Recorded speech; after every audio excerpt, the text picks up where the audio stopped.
schools. But Mudgee's granddaughter lived to be a fantastic artist, and her granddaughter is an artist. But the country of Canada decided to put a lot of money into the reparations, giving money to individual people, giving money to clans and tribes, creating an endowment so that people could start to learn how to regain their heritage and culture and live full lives. It's like an example of what perhaps this country could do. Aggie and Mudgee, written by Wendy Parsons.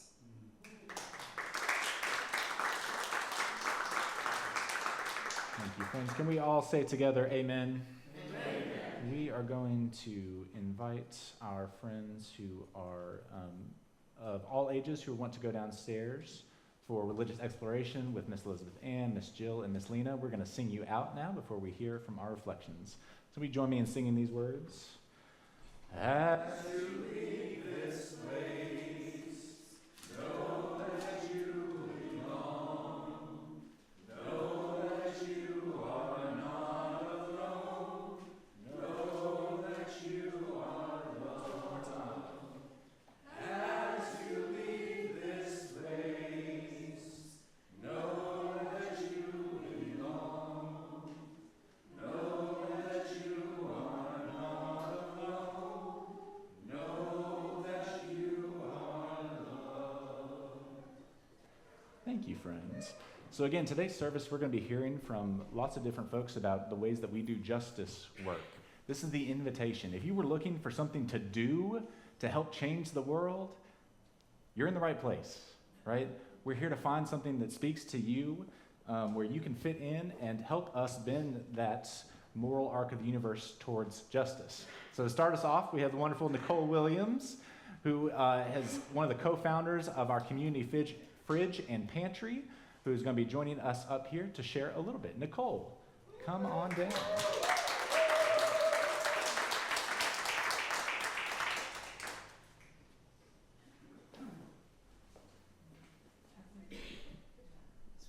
Either one.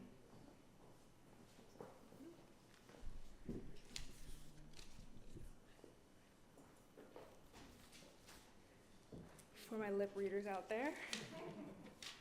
Hello everyone, I'm Nicole Williams. I'm a Mount Airy native, born and raised, and made my way back here after many years working in various states.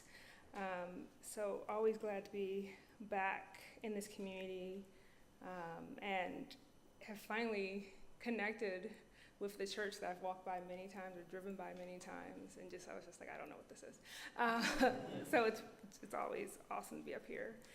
Working with you all. I wanted to talk just very briefly about 4 areas of which our community fridge and pantry, I think, strive to connect together. That is love, community, justice, and liberation. So Bell Hooks tells us that we must not look at love as an abstract concept, but as an actual, concrete manifestation, right? Something that we have to put into action, not just a noun, a verb. It's an intention that we have to constantly make a choice to provide love, to give love, to be a part of a loving space. It is the nurturing of your own and another's spiritual growth. And I do believe that the MA CFP has worked constantly to bring love to the forefront of all that we do, and to keep that as a connection with the people that we're connecting with on a daily basis in the many ways that we do connect with them, knowing that it is a constant thing of having to be intentional about how you are practicing with others and how you are connecting with others. Moving on to that, when we think about the community part of it, our community at the Mount Airy Community Fridge and Pantry has grown substantially. From the very first few folks who established it from a thought to now the many people who come almost on a daily basis to help maintain it, or those who come with donations, or those who are coming to interact with the pantry and fridge in one manner or another to take from the resources that we're hoping to provide. And that is the building of community.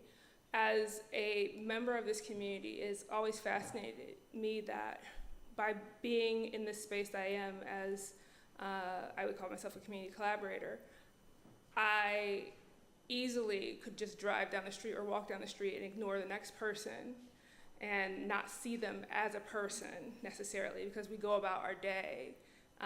And these are people who live across the street from me, or a couple blocks down and things like that. But the Mount Airy Community Fridge and Pantry has given space for a community where folks can hear each other's stories, find out each other's likes and dislikes, and dig a little deeper so that we're not just walking by each other and ignoring each other's existence.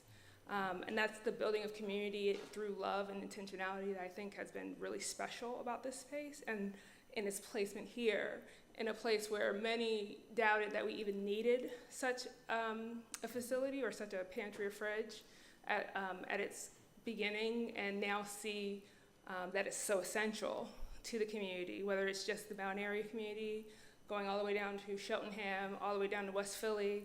Folks are coming and knowing that this is a space where they can find community, that they can find love.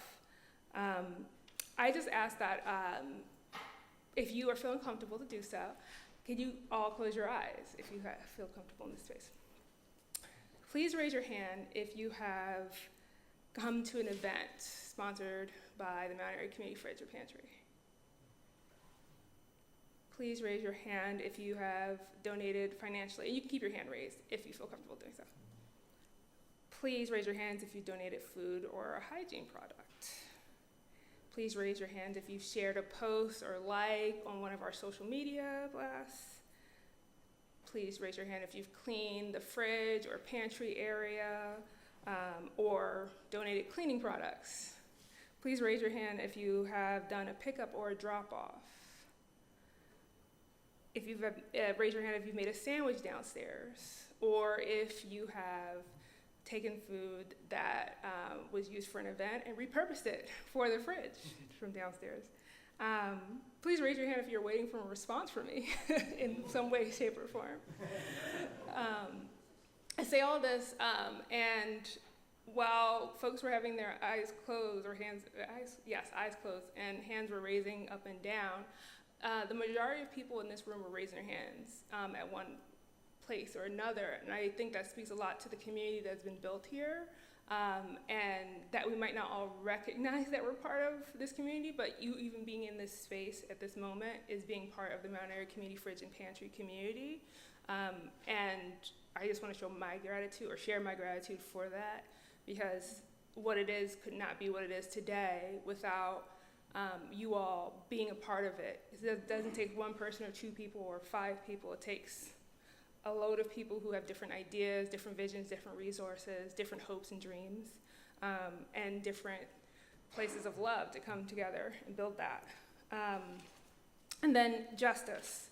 When we talk about justice and looking towards reparations, right, it is the ability of all groups to be fully present and participatory in society. In mutually beneficial relationships is the intentional addressing of subordinated and marginalized groups. It is the equitable resource access, which includes the social, the political, the symbolic, and the economic. It is how we pursue the radical liberation through love.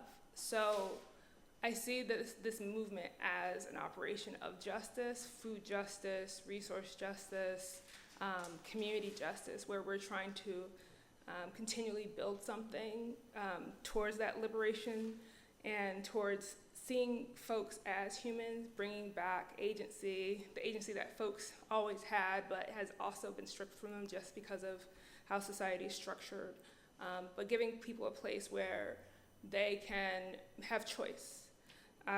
And that is where I see the work that we're doing also a part of liberation, right? Is that an intentional collective, that community-oriented constant struggle to break down intersecting systems of oppression, sometimes at the cost of one's safety and security, in order to assist in restructuring systems towards infinite possibilities. I see that this is an example of infinite possibilities community fridges are a very new concept in this world. Pantries have been going on for a long time, but the idea of a community fridge where you're not as controlled in what folks are accessing or taking or donating is something that's very different, especially in a hyper-vigilant community world that we're in.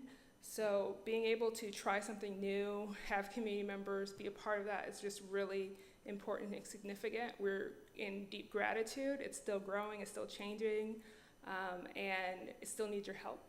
It still needs your resources, whether that's through volunteerism or donations, or just if you have ideas or resources to share with us, connections to collaborate with us, or if you have time to help coordinate a lot of this behind the scenes work, because it does take a community, it takes a village, it takes a lot to move towards that love and liberation.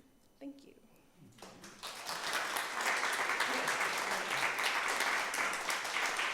Thank you, Nicole. Thank you, Nicole. Next we have Tim Steyer, who's going to be speaking about UU Justice PA. I'll let Tim say more about what that is. Timothy.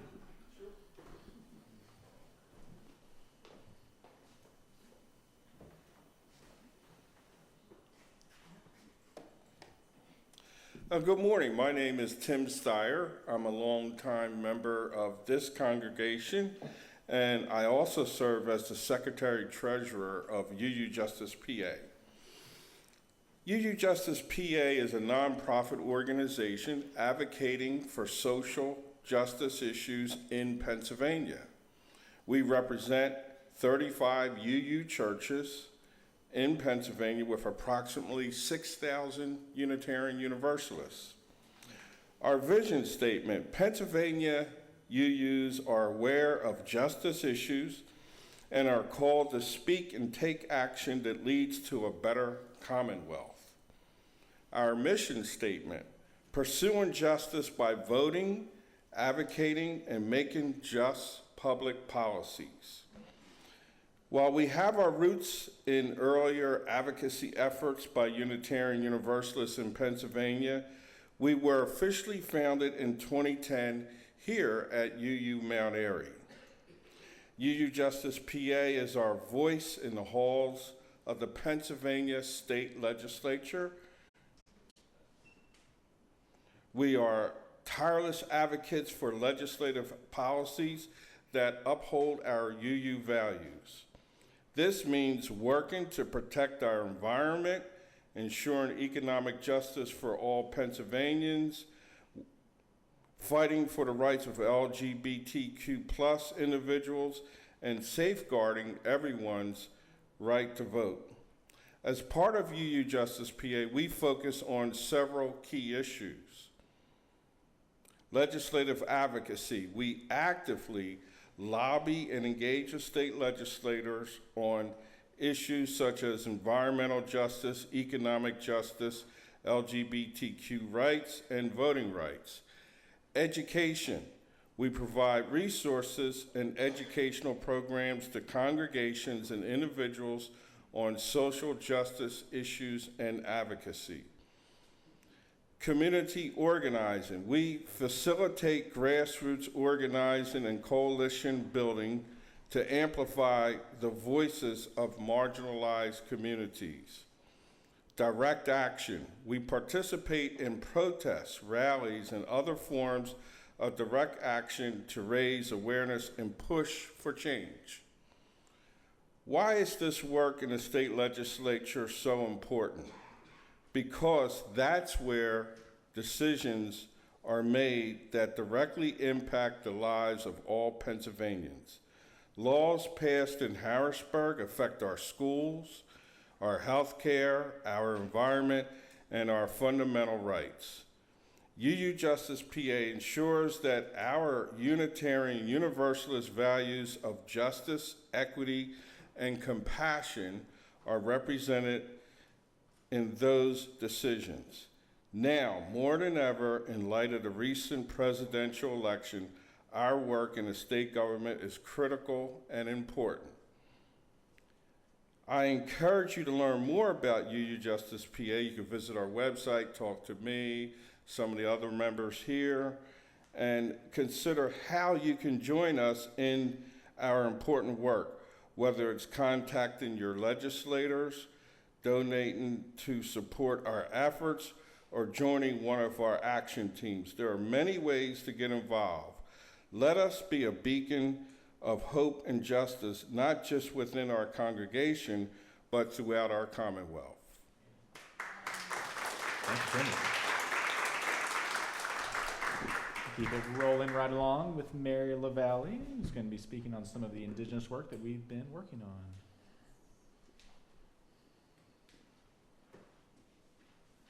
Thank you. About there, I think. Perfect. Good morning, everyone. My name is Mary LaValle. I serve on our Justice Council. How's that? Good morning. My name is Mary LaValle. I serve on Justice Council, and one of the things that I do there is advocate on behalf of our Indigenous siblings. I've shared a bit in the past about my motivation for that and why I believe it's important to provide repair for all people subject to oppression and inequity. There's specific stories in my family which I study to understand the truth. I first read about King Philip's War between colonists and native people of New England in Nathaniel Philbrick's book, The Mayflower. I also learned that Richard Sprague was the first to captain a ship of Native American orphans of that war to the islands to be sold into chattel enslavement. I was devastated. His cousin is my ancestor. Other family members are veterans of that war. James Cruz is listed as one of 10 people transported by William Humphreys from England to Turkey Island on the James River in Virginia. He built a thriving farm. In 1638, a woman believed to be an enslaved member of the Powhatan Confederacy gave birth to his daughter, Hannah, at age 14. She died in 1676, possibly because of a massacre of Native Americans by Nathaniel Bacon's soldiers. The result of that massacre is discussed in a September Washington Post article. The people went into hiding in the Virginia coastal marshes of Dragon's Run for centuries, beginning to reemerge now and reclaim stewardship of that land.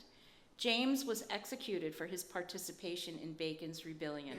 James's will left his daughter Hannah the use of his property and goods, and may have been a dowry agreement for her marriage to Giles Carter, who owned a neighboring property. I can trace this line directly to my third great-grandparents, Sedelia and William Higgins, each with related stories of their own, saved for another day. I carry these ancestors with me and in me. I know I'm not responsible for the damage of my settler colonizing and enslaving ancestors. I had plenty of abolitionist ancestors also. I know my grandmothers and their voices. I hear them, I see them, I acknowledge. I work to repair. Repair. We've created a land acknowledgement that is action-oriented and intended to grow in depth and breadth as our commitment does. We've conducted goal setting and action planning exercises. We introduced a film to our congregation and community to frame historical context. We've studied history with the land in Pennsylvania and here in Mount Airy. We continue to study our accountability with respect to residential boarding schools in Montana, Carlisle, and Philadelphia. We've piloted a community garden to rebuild our relationship with the land we now steward and with our community. The first harvest was shared to our pantry. We'll examine our activity for next year soon, and we invite you all to join us. We've expanded our reparative vision to be inclusive of Indigenous cultures. We're building relationships with Indigenous community members and nonprofit service organizations.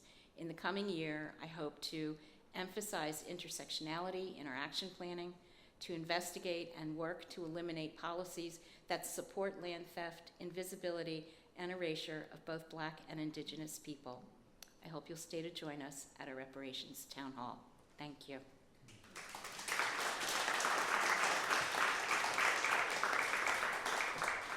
Thank you. And with one final speaker before we're going to sing a song, Kathy McCoubry to talk about our 8th Principal Task Force. We have an embarrassment of riches this morning, so I'm going to condense my reflection, and we can revisit it in the future. For those of you who aren't familiar with the 8th principle, it is a statement that evolved from the anti-racism movement within Unitarian Universalism, first drafted by Bruce Pollock Johnson in 2013, I believe. And we were one of the first congregations to adopt it in 2017, which is the same time in which evidence was brought forward of discrimination in hiring in the Unitarian Universalist Association, which led to basically a revolution in UUism. The appointment of 3 co-presidents of color who also appointed a commission to study institutional change. And this congregation has been very diligent in pursuing a series of workshops in different areas of congregational life.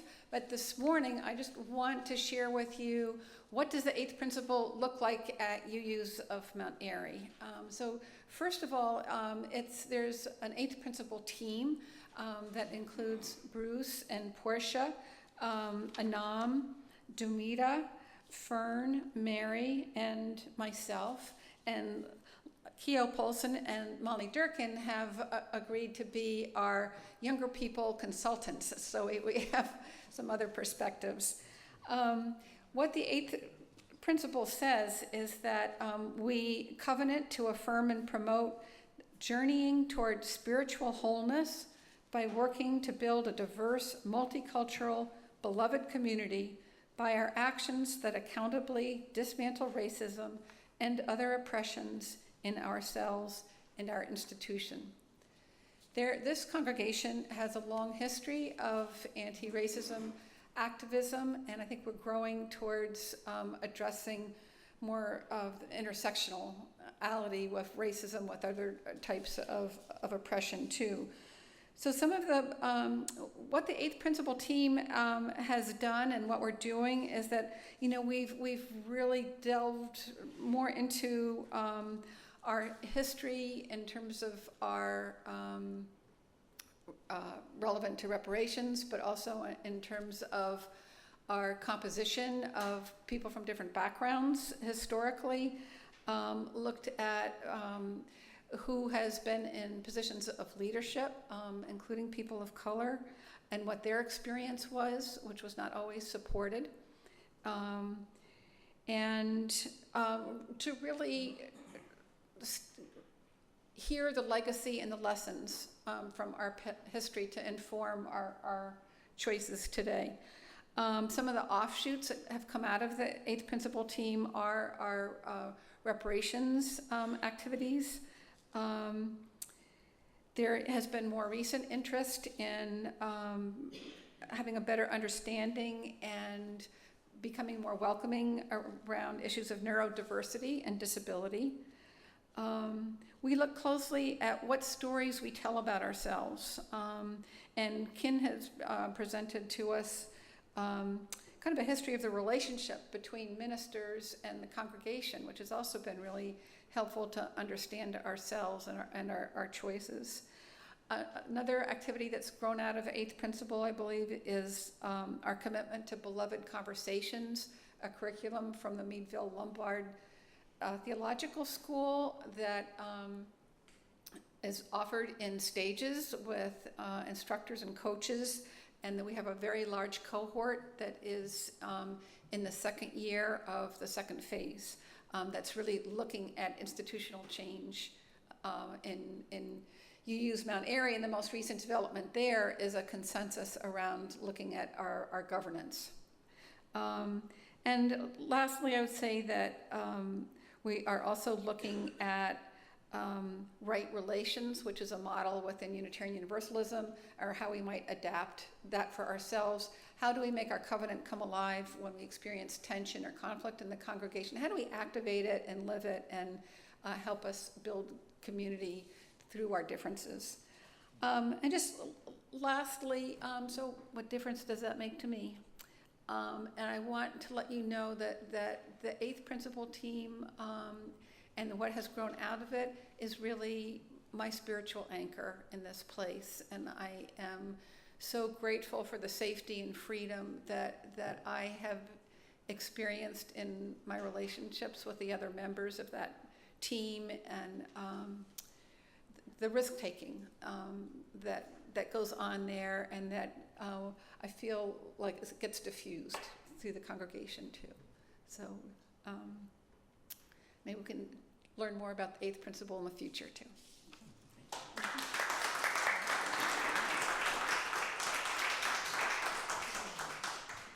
So we're talking a lot this morning because we do a lot, right? And we need to learn about what we do.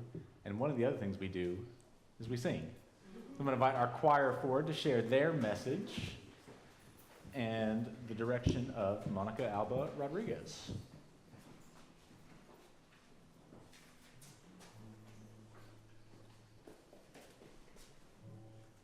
Thank you. Our choir is called the Restoration Singers because Tikkun Olam means to restore the world. And the historical name of this building was the Universalist Church of the Restoration, which is about healing and building wholeness in the world. So we welcome our Restoration Singers.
you, thank you, thank you.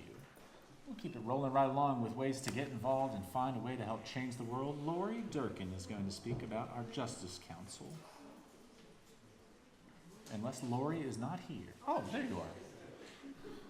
I was just looking out over you and just missed you. Good morning, or it might be afternoon by now, actually.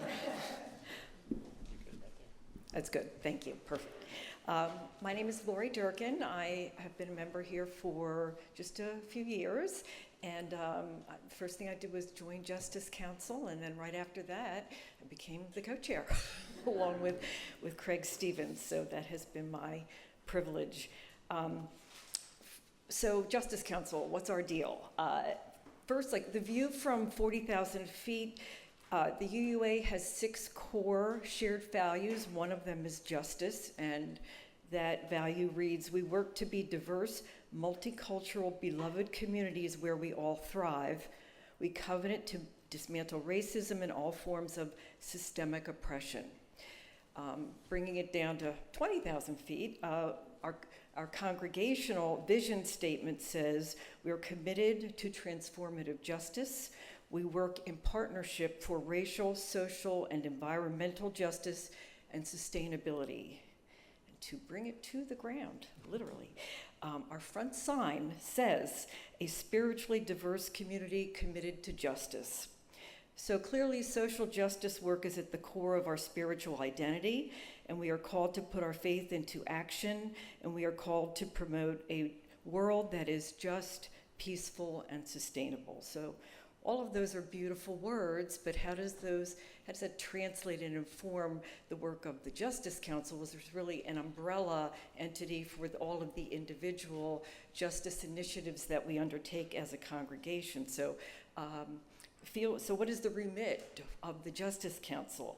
Feels like a heavy lift, and to me the title of the movie, Everything Everywhere All at Once, comes to mind. So we're trying to figure that out. So as a small congregation with limits on our human and financial resources, we, the Justice Council, are in the process of clarifying the scope of our work by creating a Justice Council mission statement and a process for identifying our priorities.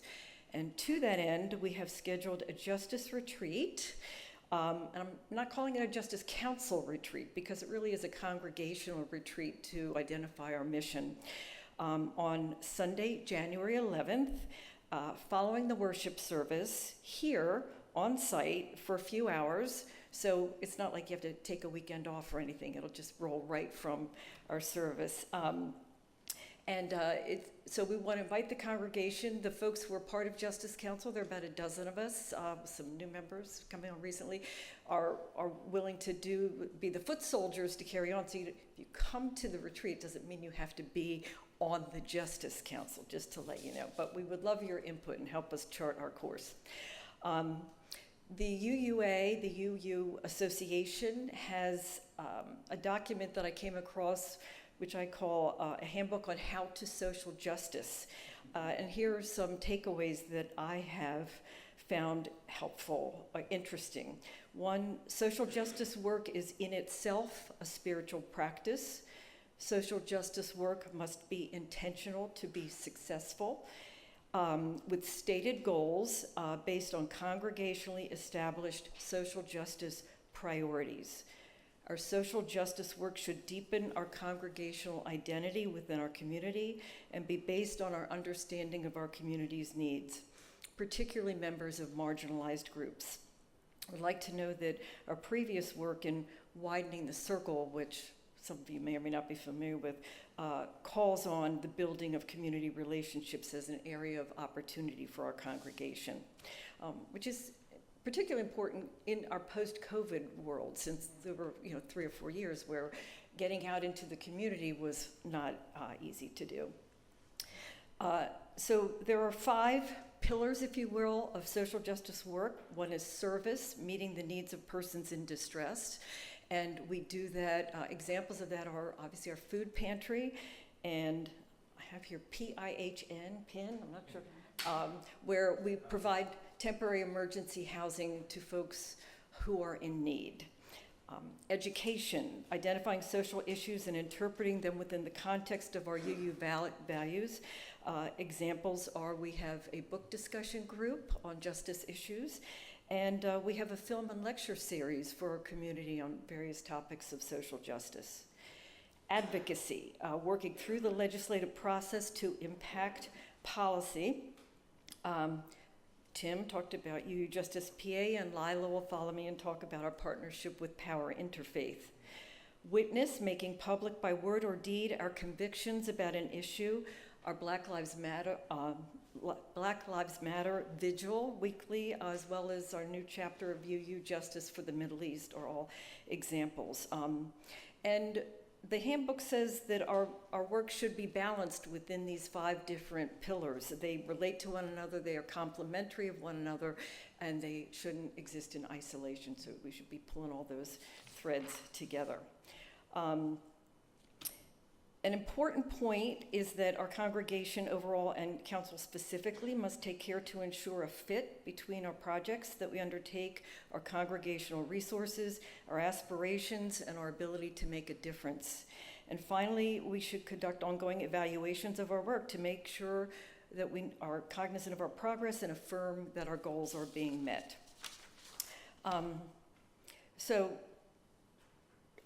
Charting this path forward is important given the needs of the many marginalized folks in our community, and also in light of last week's election results. Clearly our work is more important than ever. And I just wanted to conclude at our Justice Council meeting earlier this week, we took some time to reflect on how the election results might impact our mission and our work, and Mary LaValle shared what I thought was one powerful word, which was sanctuary. Thank you.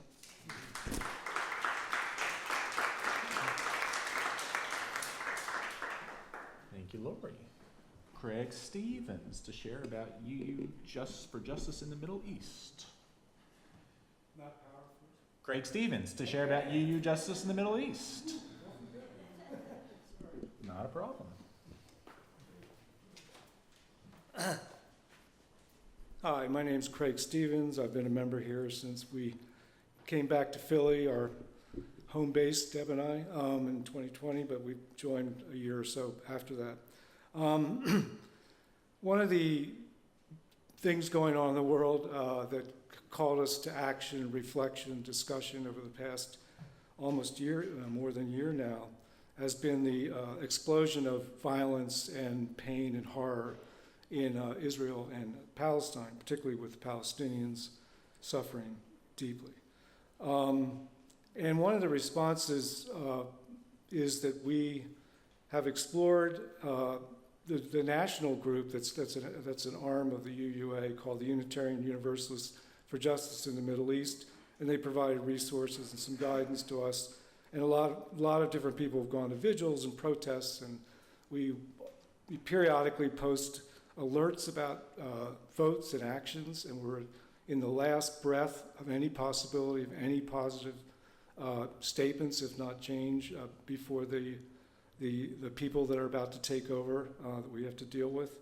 So I encourage people to respond as best they can to what they know they can do to let our Congress know that we want to see an end to this terrible war and then work toward peace. So we formed a chapter of the UU-JME in September, and we have not met yet, but we've talked and shared information, and we'll be meeting soon, and we're networking with people at our sister sibling congregations, Unitarian Society of Germantown and First UU, to create more of a presence of UUs in the city responding to the crisis for the long term.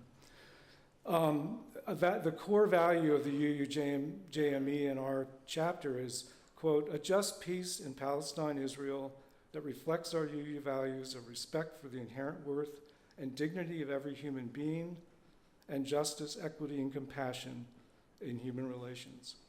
And before I go on, I'll just say I invite anyone here who hasn't, didn't know that we were doing this work, please talk to me. There are others that are committed to this, and we're going to be coming together as a group soon. So, hearing the voices of Palestinian people is a central value of the UU-JME. To reflect this justice value, I chose a reading of a poem that we're going to show in a video by Rafit Alarir, a Palestinian writer, poet, and activist who was born in Gaza in 1979 during the Israeli occupation of the Gaza Strip and has lived and taught there throughout his life.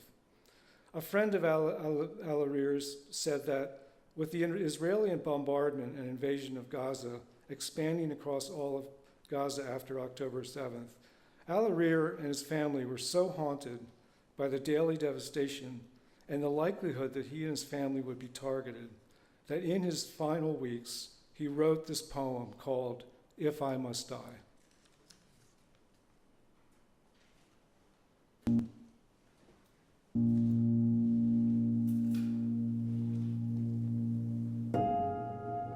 If I must die, you must live.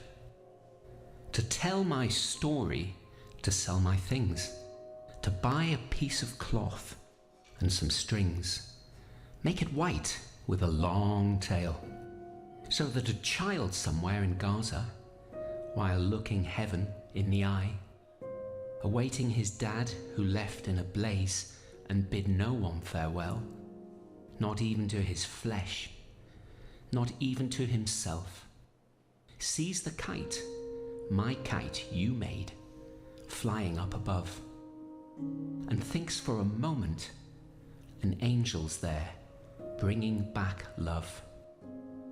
If I must die, let it bring hope. Let it be a tale.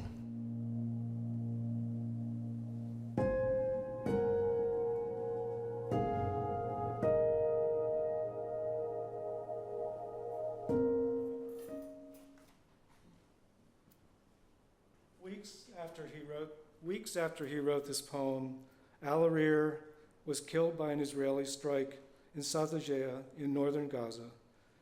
He had left his own home seeking safety with his brother, his sister, and her 4 children, and all of them were killed in this strike.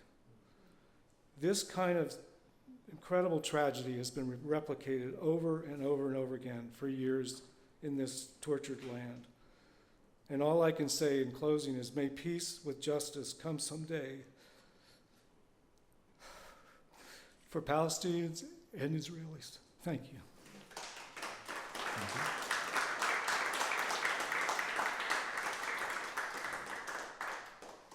Invite us all to take a breath after that.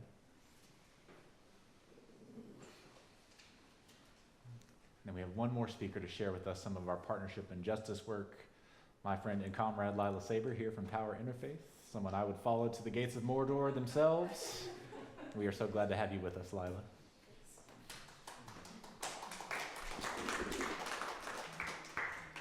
Good morning, everyone. Hi.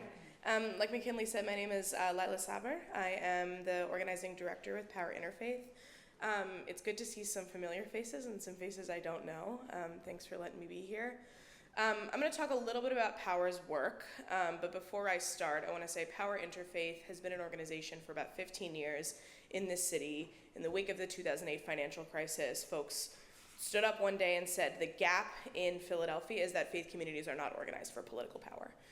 And so 15 years ago, Power Interfaith was founded. We are a multi-faith, multiracial, multi-class, multi-age, multi-everything, right, organizing effort, again, trying to build political power for faith communities. We represent about 50-ish faith communities across Philadelphia, and that's everything from the Baptist Church in Strawberry Mansion to the synagogue in West Philly to you all sitting here in Mount Airy, right? It's everyone under 110. I want to say we are an organizing effort, which means we are not a set of things, right? We are not a direct service organization.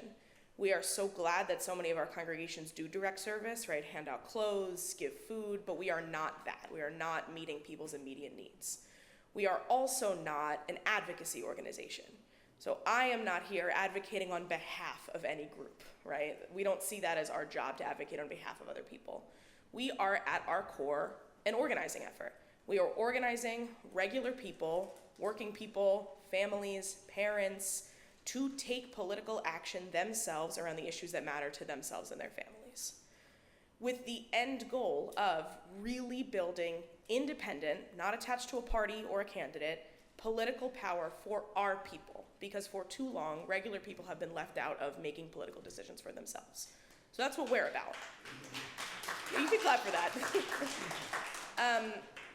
What that means now is that about 2-3 years ago, coming out of the quarantine and the pandemic, we decided to rebuild our neighborhood teams that we call clusters. And we said, go have a whole bunch of conversations in your cluster, figure out what matters to your people, and organize a neighborhood level campaign to try to win something in your community. And with little coordination between those neighborhoods, we landed on a set of issues that all had to do with housing affordability, with land use, with gentrification. So that was here in the Northwest, the fight around Germantown High School and the redevelopment of Germantown High into luxury condos. In Center City, it was the fight to try to stop the 76ers arena from taking over Chinatown. In West and Southwest Philadelphia, it was the University of Pennsylvania and the way that the university is strategically investing in elementary schools to gentrify the neighborhood. And in North Philly, it started as a conversation actually about illegal dumping in vacant lots. And then we realized that millionaire developers own those vacant lots, right? And we realized it was a development issue. We started really to reckon with the reality that is, we live in the poorest big city in the country, and yet there is a plan that millionaire and billionaire developers have created in some room that I was not invited to, none of us were invited to, and that plan does not include us. Right? The future that they want for our city does not include regular people. It includes rich people, people with a lot of wealth. We started to reckon with that reality, right? So at the beginning of this year, we brought a whole bunch of folks from our congregations into a room and said, if we are going to change that reality, if we are going to plan an agenda for our city that is actually for us, it's going to take the whole city. And so let's work through 2024 and early 2025 to develop an agenda, really a demand, right? Frederick Douglass said, power concedes nothing without a demand for housing policy, anti-gentrification strategies, whatever you want to call it, to keep our city affordable. So that's taken a lot of work throughout this year. So I'll talk about like what it means now, but that was at the beginning of this year. Throughout the summer, we started listening. So we got back into our congregations. A whole bunch of people took a whole bunch of surveys and conversations and all that kind of stuff, and we found that about 30% of the people that sit in our pews on the weekends cannot pay their mortgage or rent every month.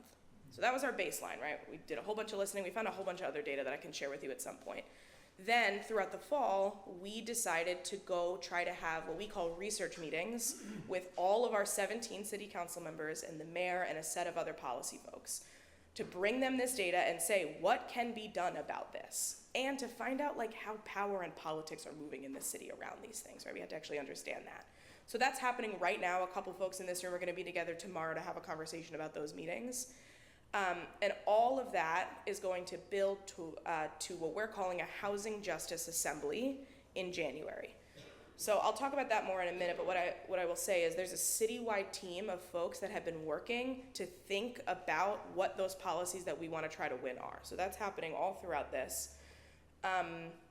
Before I get to next steps, I want to say one more thing, which is our goal is not to become a housing justice organization.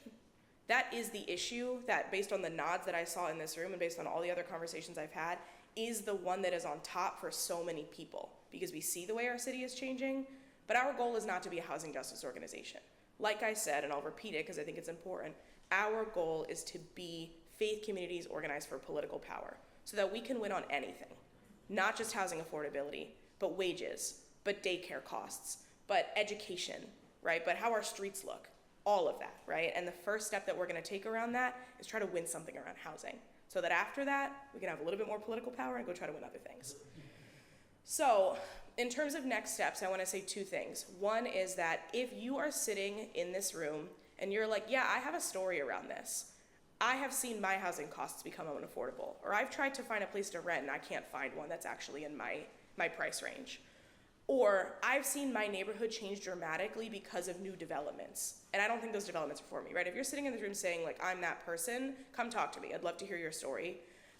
We're trying to figure out really what is happening with our people. So that's one next step. Two is I want to invite all of you to join us on January 26th.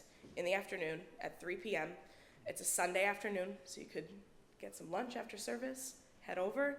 Location TBD, but I want to invite you all to that for 2 reasons. One is that the team that's been working on this is going to share everything that we learned around what is actually happening around development in our city, because it's extremely confusing and we deserve to understand it too. 2, we're going to build relationships across congregations. So like I said, we represent 50 congregations. We're all going to be in a room together, talking to each other about what's happening in West Philly and Mount Airy and Center City and South Philly and all of that. And then 3 is we're actually going to vote on and declare our vision for the next year. Then we're going to go fight for it. This only works if we are actually organizing people.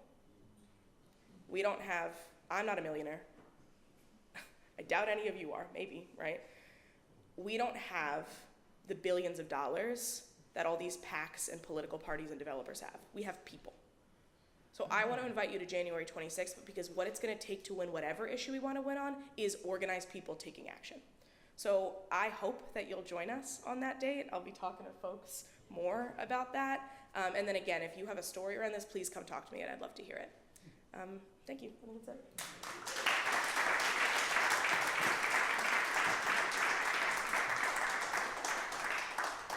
All right, friends, we're coming to the end of our service, so that the only thing left to do is to take up our offering here in the sanctuary, and we're doing something a little bit different this morning. So if you've been here before, you know that we're doing it in a different style. I'm going to invite Lori and Deb forward. We're going to listen to some music, and we're going to invite you forward to bring your offering into these plates. If this is your first time with us, you don't have to give anything to the plate except perhaps a contact card that's in your pews to tell us how you found us and how we can support you. You can give in 2 ways. Anything you put into the white envelopes that are in your pews that say Change for Change on them goes towards a different organization each month. This month, it's the Lighthouse Family Youth Agency. Anything you put into the plate goes towards the operating fund of this congregation to do all the stuff that we've been talking about today. So we need all of what you can give. If that's money, great. If it's your energy and time, that's great. We welcome all of that. We will now receive our offering of goods and resources and listen to some music, and then we'll close out our service. I wanted to say something about Change for Change. I'm sorry, we can't do that right now, Rita. If you would like to know more about how Change for Change is picked, can you talk to Rita Fitzgerald after the service, please? Thank you, Rita. Our offering will now be gratefully received.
Thank you, friends.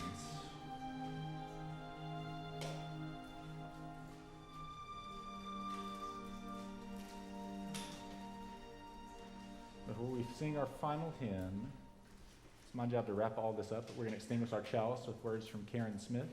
But what I hope that you're hearing today is that there's a lot going on, and there's a lot of ways to get involved. So we want you, we need you. We're doing a lot of talking right now, so that we don't have to talk about it after January 20th, if you get my meaning. We talk about it now so that we can be about it then. Does that make sense? So I hope that you heard something today that resonates with you and that you want to be involved in. And if you didn't hear about it, I hope that you will tell me that and we can find a way to get you what you need, the kind of support, spiritually, physically, mentally, whatever you need, right? That's what we're about, building beloved community. Sound good? Karen Smith is going to help us extinguish our chalice. Karen, I'm going to invite you forward to read your words. Kathy, will you extinguish our chalice for us, please? Good afternoon. You have to believe that community is unity. That's the only way change can happen. Community is unity. And not just some community, community. This is one of many communities, I believe, that showed and stay in the forefront and stay on the backs and make sure social change continues. And I truly believe in you. So on this side of the room, can you say one love? One love. This side of the room says peace be still. One love. Keep it going. One love. One love. One love. Peace be still. One love. Peace be still. One love.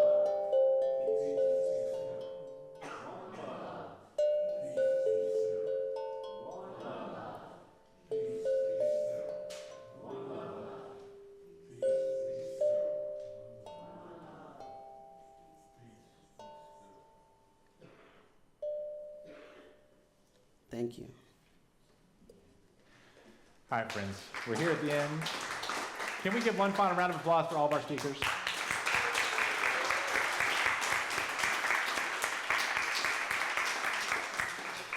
Thank you, thank you. Again, we are talking about it so that we can be about it, and we hope that you will join us to be about it. And the first thing we're going to do to be about it is to sing about it. So would you rise in body or spirit to close our service with our final hymn led by Bruce.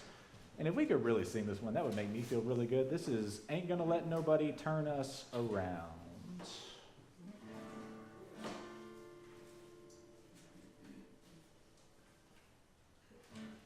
Get the words? Okay. Ain't gonna let nobody turn us around, turn us around, turn us around. Ain't gonna let nobody turn us around. We're gonna keep on walking, keep on talking, watching it from the land. Ain't gonna let nobody turn us around, turn us around, turn us around. Ain't gonna let turn us around. Keep on walking, keep on talking. We're gonna build a brand new world. Turn us around, turn us around, turn us around. Let places turn us around. We're gonna keep on walking, keep on talking. Gonna build a brand new world. Let friends turn us around, turn us around. One day, turn us around. We're gonna let one day. One day. Keep on walking, keep on talking, gonna build a brand new world. Let xenophobia turn us around, turn us around, turn us around. We're gonna let xenophobia turn us around. Keep on walking, keep on talking, gonna build a brand new world.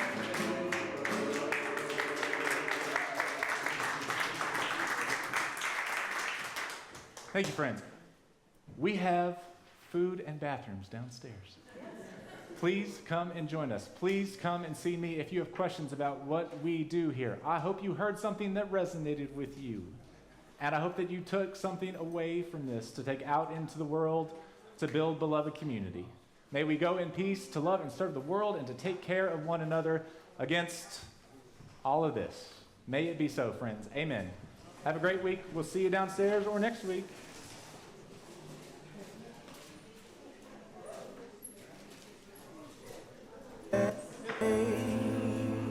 When the glory comes, it will be ours, it will be ours. Oh, one day.